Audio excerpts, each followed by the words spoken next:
कार्यक्रम की शुरुआत करेंगे। पुष्प अर्पण के साथ सभी शिक्षक साथियों से भी अनुरोध है मंच पर पहुंचे और माननीय प्राचार्य महोदय के साथ इस महान विभूति को श्रद्धा सुमन अर्पित करके कार्यक्रम का शुभारंभ करें। माननीय प्राचार्य महोदय से अनुरोध है डॉक्टर भीमराव अम्बेडकर जी के चित्र पर पुष्प अर्पित कर आज के कार्यक्रम का शुभारंभ करें।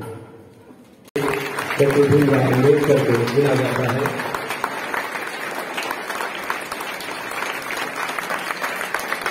सामाजिक, आर्थिक, राजनीतिक, संवैधानिक सभी क्षेत्रों में डॉक्टर भीमराव अम्बेडकर ने बहुत महत्वपूर्ण योगदान दिया।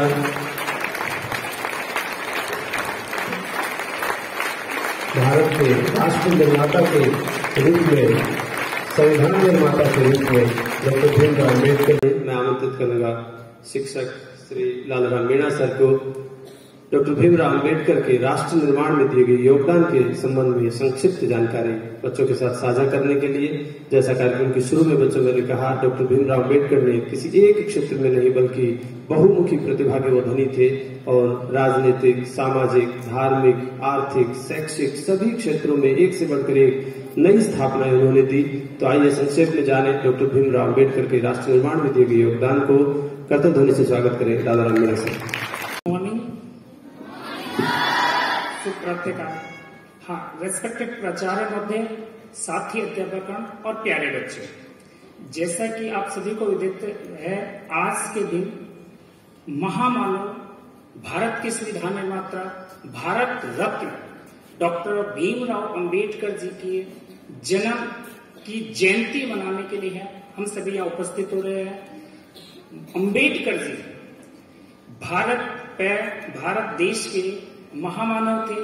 भारत के राष्ट्र निर्माण में हर एक क्षेत्र में, सामाजिक, आर्थिक, राजनीतिक, उस समय के संविधान, कानून व्यवस्था, हर क्षेत्र में अमूल्य निर्माण दिया। उन्होंने भारत निर्माण में विभिन्न संगठनों के माध्यम से, अपने विचारों के माध्यम से जो व्यवस्थाएं बनाई, जो कानून बनाए और देश के विकास के लिए अमूल्य कार्य किए, उनके बारे में हम शॉर्ट में जानते हैं।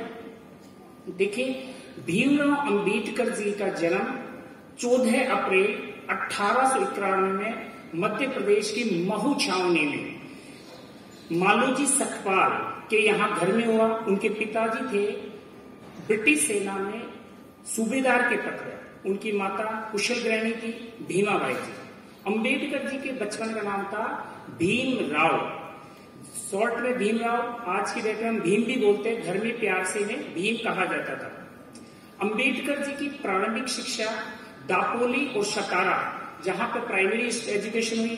इन्होंने मैट्रिक स्कूल मुंबई के एल्फिंस्टन स्कूल से 1960 ईस्वी में पास की। उसके बाद में मुंबई में बड़ौदा के नरेश सयाजी राव गायकवाड़ की फेलोशिप आकर के 1912 में मुंबई विश्वविद्यालय से स्नातक ग्रेजुएशन की डिग्री ली।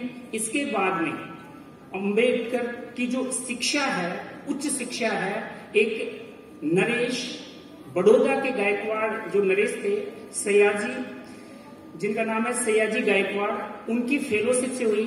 वो उच्च शिक्षा के लिए अमेरिका के कोलंबिया विश्वविद्यालय में इकोनॉमिक्स में एमए की डिग्री की, वहीं से इकोनॉमिक्स में पीएचडी का डिग्री लिया।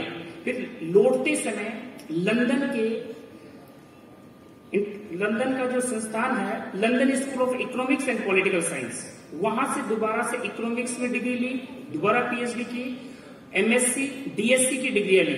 वहीं से लंदन से ग्रेस इन नाम का इंस्टीट्यूट है, उसमें लॉ बैरिस्टर की शिक्षा ली। कुल मिलाकर के अम्बेडकर जी ने पूरी भारत के उस समय के आज तक के सबसे बड़ी डिग्रियां, सबसे बड़ी उपाधियां उनके पास थी। सबसे पहले उस समय के दबे, कुचले, शोषित, वंचित, सुख सुविधाओं से वंचित वर्गों के लिए मंदिरों में प्रवेश, पानी पीने की व्यवस्था, छुआछूत के खिलाफ, जातिवाद, ऊंच नीच और धार्मिक सामाजिक अंधविश्वासों के खिलाफ आंदोलन किए। उन आंदोलनों से उनकी लोकप्रियता भारत में बढ़ी और भारत के राजनीतिक और सार्वजनिक मंच पर आए। उस समय की बेजुबान, शोषित और अशिक्षित जनता को जागृत करने हेतु उन्होंने विभिन्न 5 पत्रिकाएं शुरू की। मूक नायक, बहिष्कृत भारत, समता, जनता और प्रबुद्ध भारत जैसी संस्थाएं। 1943 में उन्होंने पीपुल्स एजुकेशन सोसाइटी के माध्यम से जनता की शिक्षा हेतु मुंबई में सिद्धार्थ कॉलेज और औरंगाबाद में मिलिंद कॉलेज में हम देखते हैं वाइसराय की काउंसिल में कर्मचारी हितों के लिए काम किया, महिला हितों के लिए काम किया, संविधान निर्माण का काम किया, विभिन्न प्रकार के कॉन्स्टिट्यूशनल बॉडीज बनाए, हर विषय पर, अर्थव्यवस्था पर इतना बड़ा काम किया, संविधान पर काम किया, सामाजिक वर्गों के उत्थान के लिए काम किया। उन्हें भूला नहीं जाना चाहिए। आज के समय में अंबेडकर की प्रासंगिकता तभी है जब हम उनके विचारों को जाने, अपने जीवन में उनको ढालने की कोशिश करें। तो ऐसी महान विभूति के लिए जितना बोला जाए उतना कम होगा।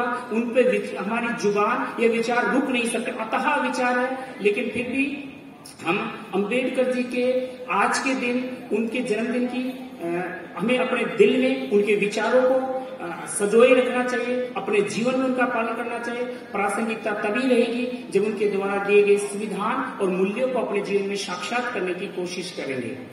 मैं अंबेडकर जी के जन्मदिन की आप सभी को शुभकामनाएं देता हूं और ढेर सारी बधाइयां। मैं साथ ही साथ अपने वाणी को विराम देने से पहले 3 शब्द बोलेंगे, आप सब मेरे साथ बोलेंगे। जय हिंद, जय भीम, जय केवीएस। Okay, thank you.